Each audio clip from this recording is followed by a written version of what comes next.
तो प्रधानमंत्री की भी तिरहमी यही इलाहाबाद की धरती से होगा। और एक चीज़ बता दूं, ये संदेश बहुत बड़ा। अपने आप को गरीब कहने वाले कहते हैं हमारी माताजी बर्तन धोती थी, बर्तन धोते थे। बर्तन धोने वाले लोगों का दर्द समझिए। एचआरडी मिनिस्टर की अर्थी निकालूंगा, एचआरडी मिनिस्टर का अंतिम संस्कार करूंगा, एचआरडी मिनिस्टर की तिरहमी करूंगा और उनको मरा मान लूंगा। उनसे प्रधानमंत्री रोते हैं कि हम बहुत गरीब परिवार से उठे। क्या उन्हें छात्रों की पीड़ा नहीं दिख रही है? क्या उन्हें छात्रों की पीड़ा नहीं समझ आ रही?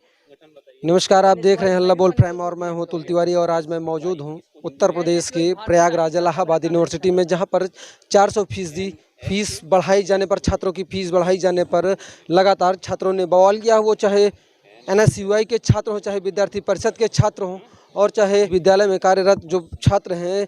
इस समय पढ़ाई के दौरान वो लगातार जो यहाँ के कुलपति हैं उनको पिंडा पारने का, उनको अर्थी निकालने का, उनका जो कर्मकांड होता है, आखिरकार जब इनकी लगातार सुनवाई नहीं हो रही है और ये आज 20 दिन से आमरण अनशन पर बैठे हैं। छात्र संघ की तो यहाँ पर इलाहाबाद यूनिवर्सिटी में बहाली नहीं हुई, लेकिन अब छात्र फीस दी 400% बढ़ा दी गई है। बहुत बहुत स्वागत है आपका हल्ला बोल प्राइम में।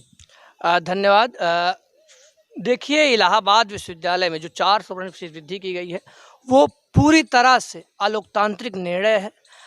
इसके खिलाफ आप देखेंगे 21वां दिन है आज इलाहाबाद विश्वविद्यालय में छात्र आमरण अनशन पे अपनी अतड़िया सुखा रहा, अपने पेट की नसें निचोड़ रहा। परंतु इलाहाबाद विश्वविद्यालय का जो प्रशासन है पूरी तरह से मृतप्राय हो चुका है, पूरी तरह से शून्य हो चुका है। इसीलिए इसी के विरोध स्वरूप हमारा ये प्रदर्शन है। सोचिए कि इलाहाबाद विश्वविद्यालय प्रशासन के अंदर सारी मानवताएं मर चुकी हैं। ये इस प्रकार से ये तानाशाही पे उतारू है कि इन्हें छात्रों की पीड़ा से कोई मतलब नहीं। ये छात्रों को दमन कर रहे हैं, छात्रों को लगातार शोषण किया जा रहा है। आप देखेंगे कि जिस प्रकार से छात्रों के घरों में पुलिस भेजी जा रही है, जिस प्रकार से छात्रों को मुकदमे, मेरे ऊपर स्वयं 30 मुकदमे हैं। सोचिए, भी पुलिस गई जी, मैं मध्य प्रदेश का निवासी हूँ। मेरे घर सोचिए 2 राज्यों की पुलिस जा रही है, एक एमपी पुलिस, एक यूपी पुलिस। और इस तरह दबाव बनाया जा रहा है कि आप अपने बेटे को बुला लीजिए, नहीं तो आपको जेल भेज दिया जाएगा। इसी के खिलाफ हमारी लड़ाई है, इसी तानाशाही के खिलाफ हमारे विरोध है। आप सोचिए कि हमारा एक साथी उसके परिजनों को इतना परेशान किया कि आत्मदाह करने का प्रयास कर। इस तरह से परेशान किया जा रहा है, इस तरह से प्रताड़ित किया जा रहा है। और जो आप लड़ाई की मैं बात करता हूँ, ये जो 4% वृद्धि की गई है, एक सीधे गरीब किसान, मजदूर, गरीब मध्यम वर्गीय परिवार के छात्रों को इलाहाबाद विश्वविद्यालय से पढ़ने रोकने का एक प्रयास है। क्योंकि देखिए, मेरा ये मानना है कि जब 4% वृद्धि हो जाएगी तो यहाँ जिसके पास पूंजी है उसका लड़का एमटी में यूनिवर्सिटी में पढ़ रहा है, उसका लड़का शारदा यूनिवर्सिटी में पढ़ रहा है, अशोका यूनिवर्सिटी में पढ़ रहा है, एलपीयू में पढ़ रहा है। यहाँ कौन पढ़ता है? यहाँ गरीब का लड़का पढ़ता है, मजदूर का लड़का पढ़ता है, किसान का लड़का पढ़ता है, शिक्षक का लड़का पढ़ता है। जिनकी आय सीमित, मध्यम वर्गीय परिवारों के लोग पढ़ते हैं। आज उनके सपनों के साथ कुठाराघात किया जा रहा है। ये प्रतिनिधित्व खत्म कर किया जा रहा है, ये प्रतिनिधित्व की लड़ाई है।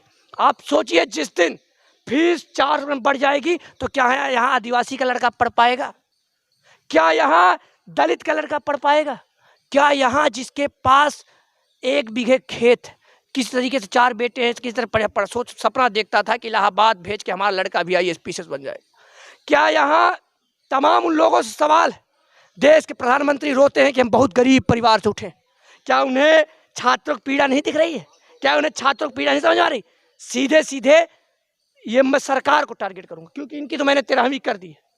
आपको बता दूं कि जब इनसे बहुत मेहनत की गई, बहुत प्रार्थना की गई, 18 दिन लड़के आमरण अनशन किए। जब 18 दिनों तक कुछ नहीं सुना तो आखिर में हमने 13वीं की, इनकी अर्थी निकाली, इनका पूरा संस्कार, इनको मरा मान लिया हूँ। कल हमारा प्रदर्शन था, हमने कल एचआरडी मिनिस्टर का पुतला फूंका है और हमने उनको एकदम चेतावनी स्वरूप ट्विटर के माध्यम चेतावनी दे दी कि अगर 3 दिन के अंदर अगर इलाहाबाद विश्वविद्यालय में फीस वृद्धि वापस नहीं होती है तो अगली बारी एचआरडी मिनिस्टर का पुतला फूंकने का, एचआरडी मिनिस्टर की अर्थी निकालूंगा, एचआरडी मिनिस्टर का अंतिम संस्कार करूंगा, एचआरडी मिनिस्टर की तिरहमी करूंगा और उनको मरा मान लूंगा। उनसे सवाल फिर दोबारा नहीं करूंगा। फिर आगे आपका सवाल किससे होगा? फिर प्रधानमंत्री से होगा। और प्रधानमंत्री भी अगर नहीं सुनते हैं तो प्रधानमंत्री की भी तिरहमी यही इलाहाबाद की धरती से होगा। और एक चीज़ बता दूं, ये संदेश बहुत बड़ा। अपने आप को गरीब कहने वाले कहते हैं हमारी माताजी बर्तन धोती थी, बर्तन धोते थे। बर्तन धोने वाले लोगों का दर्द समझिए। अपने जैसों के तरह समझिए, ये ढकोसलाबाजियां नहीं चलेगी। ये लड़ाई बहुत बड़ी लड़ाई है, लड़ाई इतनी बड़ी लड़ाई है कि आप सोच नहीं सकते, हम और आप अंदाजा नहीं लगा सकते। ये लड़ाई शिक्षा को बचाने की लड़ाई है। इनका तो प्रयास है कि देश का जो गरीब है, जो देश का मजदूर है, उसका बेटा इलाहाबाद जैसे संस्थानों में न पढ़ सके। ये संस्थान क्यों बनाए गए? इन संस्थानों की नींव क्यों रखी गई थी? इसकी नींव इसलिए रखी गई थी कि जो दलित, शोषित, वंचित लोग हैं, जो लोग अपने पढ़ाई नहीं कर पाते, जो प्राइवेट कॉलेजों में पढ़ नहीं पाते, वो आगे पढ़ सके। इसकी नींव इसलिए रखी गई थी, इन संस्थाओं की नींव इसलिए रखी गई थी क्योंकि जो टैक्स आप लोग सुने होंगे 10वीं में किताब में, गणित की किताब में, एक एजुकेशन सेस लगता है। टैक्स में 3% 4% एजुकेशन सेस लगता है। ये एजुकेशन सेस इसलिए, एक मजदूर जब माचिस खरीदता है उसमें भी 3% एजुकेशन सेस लगता है।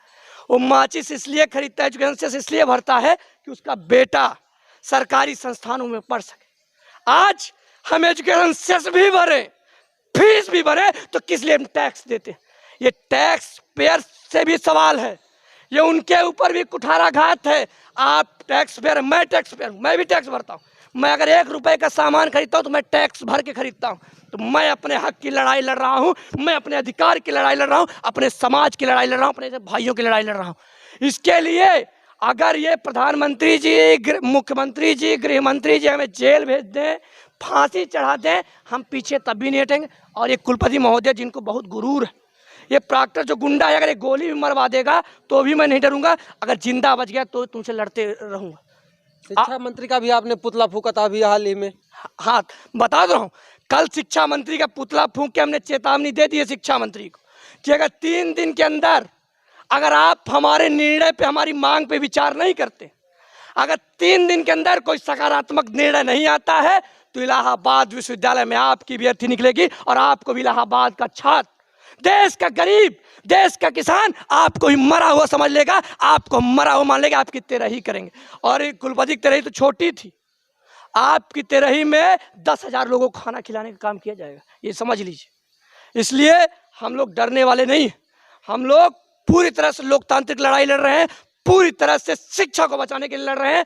ये शिक्षा का अधिकार अधिनियम कानून आया था, उस कानून को इसलिए पूर्ववर्ती सरकारों ने बनाया था कि इलाहाबाद या नहीं, इलाहाबाद ही नहीं वरन पूरे देश में जो गरीब है, जो मजदूर है और जिसके पास पूंजी नहीं है, वो शिक्षा से वंचित न रह सके। आज शिक्षा के अधिकार कानून का उल्लंघन, आज देश की आत्मा के साथ खिलवाड़ किया जा रहा, देश के संविधान के साथ खिलवाड़ किया जा रहा, देश के कानूनों के साथ खिलवाड़ किया जा रहा है। उसके खिलाफ हमारा संघर्ष है, उसके खिलाफ है लड़ाई।